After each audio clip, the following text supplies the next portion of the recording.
Every great American city sits on something the land handed it. New York has its harbor, Chicago has its lake, New Orleans guards the mouth of the Mississippi, and Pittsburgh grew up at the fork of 3 rivers. But there's one major city with none of that. No port, no navigable river, no mountain pass, no mineral wealth waiting under the soil. There's no reason for it to be there at all. And it's not some forgotten backwater, it's the 4th largest metro in America. The reason it exists isn't on any map, because Dallas didn't find its advantage, it bought it. Founded by accident, named after a ghost. A reader once wrote to the Dallas Morning News asking the question almost no one dares to ask out loud. Why does this city exist? No major port, no navigable river, and yet here it is, sprawling across the North Texas plains. To understand how that happened, you have to go back to the very first decision, and that decision was barely a decision at all. In November 1841, a settler named John Neely Bryan staked a claim at a shallow crossing on the Trinity River. He didn't pick the spot for its harbor or its farmland or its strategic value. He picked it because 2 old Native American trails happened to cross there, and because it was one of the only places for miles where you could actually get a wagon across the water. That's it. That's the founding logic of a city that would one day hold millions of people, a convenient place to get your feet wet. For a long time, nothing happened. 20 years after Bryan drove his stake into the dirt, the 1860 census counted exactly 678 residents in Dallas. 678. The town had a barbershop and a photography studio, and not much else to brag about. If you'd ridden through in those years, you'd have seen a dusty river crossing with a few buildings clinging to it, the kind of place that gets swallowed by the prairie and forgotten within a generation. Then there's the part that turns the whole story strange. Nobody actually knows who Dallas is named after. Bryan said he named it after my friend Dallas, and then he never gave a first name. He never wrote it down. The city's own archives describe the origin of its name as quite literally obscure.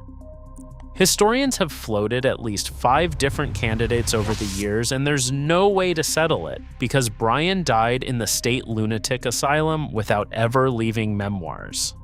So this is the first clue that something is off here. A major American city, home to millions, and it cannot tell you who it's named after. The name is a ghost. But a nameless dot of 678 people does not become a metropolis on its own, and somebody had to force it. The bribe that built a city. In 1871, the railroads came through Texas, and they were about to pass Dallas right by. This was the moment cities lived or died on. The rail lines were laying track across the state, and the towns lucky enough to land a depot would boom, while the ones left off the map would wither. The natural route for the Houston and Texas Central ran through Corsicana, well to the east of Dallas. By every logic of geography and engineering, Dallas should have been a footnote. So Dallas cheated. City leaders quietly paid the Houston and Texas Central $5,000 to swing its line about 20 miles west, bending steel rails away from the route the surveyors had chosen and dragging them straight through Dallas instead, $5,000 to rewrite the map. And that was just the warm-up.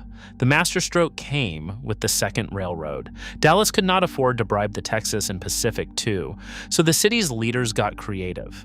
They went to the state legislature and lobbied to slip a single clause into the railroad's official charter, a clause that legally required the Texas and Pacific to build its line through a point called Browder Springs. And where exactly was Browder Springs? Conveniently, almost suspiciously, right in the middle of downtown Dallas. The railroad signed off on its charter without catching the trick. By the time the Texas and Pacific realized it had been played, the law was already on the books, and the rails had no choice but to come to Dallas. Historians, when they are being polite, call all of this boosterism, the energetic, civic-minded promotion of a young town.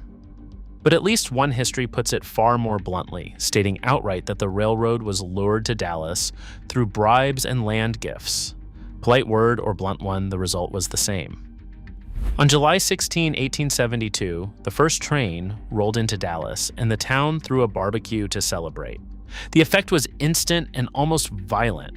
A settlement of around 3,000 people exploded past 7,000 within months, the population more than doubling between early 1872 and that September. A nameless river crossing had, by sheer manipulation, willed itself into a railroad hub. And if you find yourself fascinated by the hidden machinery behind why some cities exist and why a few of them really shouldn't, that's the entire reason this channel is here. So consider subscribing before we get to how Dallas pulled the same trick again and again. Cotton oil and a heist for the Fed. Once the rails crossed, the hustle never stopped. It just got more ambitious. Dallas had no natural resource of its own, so it did the next best thing. It became the place where everyone else's resources got bought, sold, and financed. First came cotton. With railroads now radiating out in every direction, Dallas positioned itself at the center of the trade and grew into the largest inland cotton market on Earth. Note what it was selling, not its own cotton, but everyone else's. Moving through Dallas because Dallas had bought the rails to make it move through Dallas. Then came oil. When the East Texas oil boom erupted in 1930, one of the biggest gushers in American history, there was a small problem. There was no oil under Dallas, not a drop worth drilling. So Dallas did what Dallas always does. It didn't drill the oil, it financed it, banked it, and insured it. The city got rich off an industry that existed 100 miles away simply by being the place that handled the money, and that money set up the boldest grab of all. In 1914, the brand new Federal Reserve System was carving the country into districts, and each district needed a host city for its regional bank. Dallas won the 11th district, beating out New Orleans, Houston, and Austin. This is where the famous Dallas legend gets repeated. That scrappy little Dallas defeated New Orleans, a city 3 times its size. It's a great story. It's also a piece of marketing. That 3 times larger figure didn't come from a neutral historian. It came from Dallas's own Chamber of Commerce. In a 1914 pamphlet the city printed to celebrate itself. The Federal Reserve's actual stated reason was drier, but in a way even more revealing. Dallas's banking business had doubled in a single decade, while New Orleans's had stayed flat. So Dallas didn't just engineer the win, it engineered the brag about the win. Even the legend was manufactured in-house. But the one piece of real geography Dallas did have was about to turn on it. The river it had to bury. The Trinity River was the whole reason anyone stopped here in the first place, and in 1908 it nearly washed the city away. After days of rain, the Trinity rose and broke loose. The flood killed 5 people, left around 4,000 homeless, and caused roughly $5 million in damage, close to $170 million in today's money. The river that had given Dallas its founding crossing had just shown the city exactly how little it could be trusted. Most cities, faced with a dangerous river, learn to live alongside it. Dallas decided to bury it. Engineers channelized the Trinity, straightening and confining it between 2 enormous concrete levees and shoving it off to the western edge of downtown. Today, the founding river of Dallas runs as a thin, near-invisible trickle through a vast engineered floodway, a moat of mowed grass and concrete that most residents drive over without ever noticing there is water down there at all. The long-running plan to manage and extend that floodway is projected at completion to total around $1.5 billion. The city manufactured itself out of a river crossing and then spent over a century and more than $1 billion manufacturing the river out of sight. And here's the detail that turns the absurdity all the way up. At one point, Dallas tried to make the buried river fun again, spending about $4 million to build a standing wave, a whitewater feature for kayakers right there in the channel. The Army Corps of Engineers ordered part of it torn out. Why? Because under federal law, the Trinity is officially classified as a navigable river, a waterway for commerce, even though in practice it barely flows. A city that bought its way past the absence of a navigable river now legally has one it cannot even decorate. Having manufactured itself once, Dallas just kept building by force, and it did so at the worst possible moment in history. Born in the wrong century.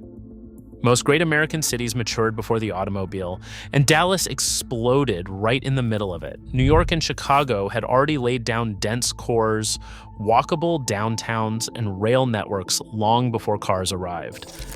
Dallas did most of its real growing in the post-war boom, when the car was king and the answer to everything was another lane of highway.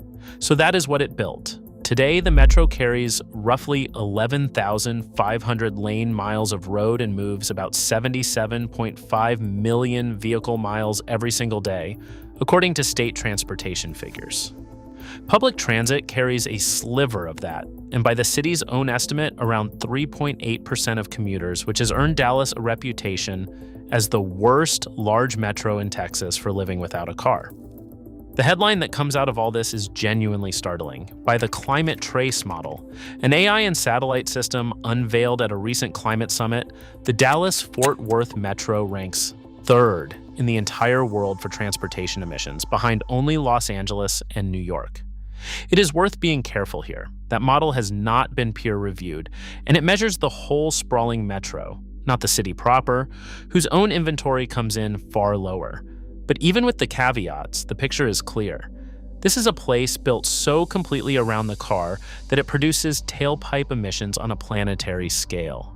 It is a city with no real center, because having been willed into existence by railroads and money rather than geography, it never actually needed one. But the highways did not just spread the city thin. They tore through the little community fabric it had, the concrete that scattered communities. When the freeways came, they didn't go around the neighborhoods, they went straight through them. In the early 1970s, Dallas built Interstate 345, a 10-lane elevated barrier that walled off Deep Ellum, one of the city's first and most important black commercial districts, from downtown. A neighborhood that had been a hub of business and music suddenly sat on the wrong side of a concrete wall. Cut off by a highway, most drivers crossed without ever knowing what was underneath them. 2 decades earlier, in the 1950s, the R.L. Thornton Freeway had plowed directly through Freedmen's Town, a community founded by formerly enslaved people. The road demolished businesses, scattered families, and erased a neighborhood that had taken generations to build. This is the same engine running in a darker gear. The city that manufactured itself into existence kept manufacturing, except now it was manufacturing absence, paving over the few real organic communities it had managed to grow. A place built on momentum and image has a hidden weakness, though. It's fragile the moment that image cracks. And in 1963, the image of Dallas cracked in front of the entire world. The city of hate. Before November 1963, Dallas already had a nickname it did not want: the City of Hate. The political climate had grown so charged and so hostile that the label stuck well before anything famous happened there. Then the president was assassinated in Dealey Plaza, and the rest of the country turned on Dallas almost overnight. A city that had spent a century selling itself as the place where anything was possible suddenly became, in the national imagination, the place where the unthinkable happened. And Dallas, a city built entirely on managing its own image, responded by refusing to talk about it. For decades, there was no serious public reckoning, no major memorial event, no civic conversation. The city simply tried to will the memory away, the same way it had willed everything else, and it largely held that silence until the 50th anniversary in 2013 finally forced a real commemoration. There is one more twist buried in the geography of that day. Dealey Plaza is named for George Dealey, the publisher of the Dallas Morning News, and one of the very boosters who had helped lobby the Federal Reserve into town decades earlier. The same name that helped manufacture the city's rise is carved into the site of its darkest hour. But here is the part that makes Dallas truly impossible to explain. The city that makes no sense is now one of the fastest growing places in America. The paradox that won't quit. The city that, by every rule of geography, should never have existed is now the 4th largest metro in the United States, roughly 8.25 million people as of the latest census estimates. And it isn't slowing down. In a recent year, Dallas-Fort Worth was the third fastest growing metro in the country, adding around 178,000 people in just 12 months, an entire mid-sized city's worth of new residents in a single year. It now hosts 24 Fortune 500 headquarters, trailing only New York and Chicago. 40 years ago, that number was fewer than 5. The place with no port, no river, and no reason has out-recruited almost every city that had all three. And it is still, right now, doing the exact thing it has always done.